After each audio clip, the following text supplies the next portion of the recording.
even apart from the questions on the impact on India, there are other questions also that are being raised after the killing of the Al-Qaeda chief. Take us through some of those.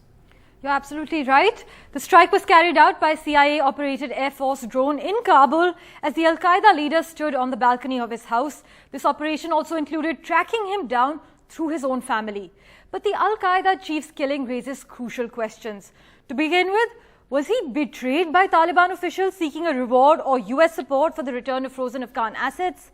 The second one being, did the Al-Qaeda chief authorize operations that in a sense allowed his location to become known?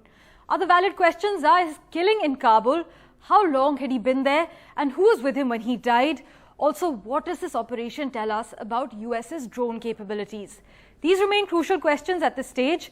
This killing also gives the US administration some good news to trumpet ahead of a grim anniversary. It also boosts the US claim that it still has what it calls over-the-horizon capability when it comes to intelligence on terrorist activity in Afghanistan, despite no longer having combat troops there. But while the United States has insisted that the Taliban don't allow Afghan soil to be used by terrorist groups like the Al-Qaeda, this killing then leads to questions about the 9/11 plotters' presence in Kabul and also questions the ties between the Taliban and the Al-Qaeda. Also, for the Biden administration, geopolitical analysts believe that this strike will deflect a bit from issues like how the Afghanistan withdrawal was a disaster and reduced US capability on the counterterrorism front. Some also say that the Al-Qaeda is still a powerful force in Afghanistan, even without Zawahiri. But what is also crucial to note is that while it's great that the US got the chief of the Al-Qaeda in Afghanistan, the Taliban regime that the Biden administration had enabled to come to power is hosting senior Al-Qaeda leaders in downtown Kabul.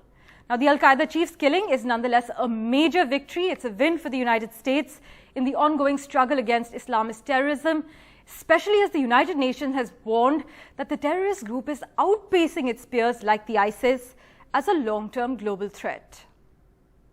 Thanks, Parmeshwar, very much for joining us with those details.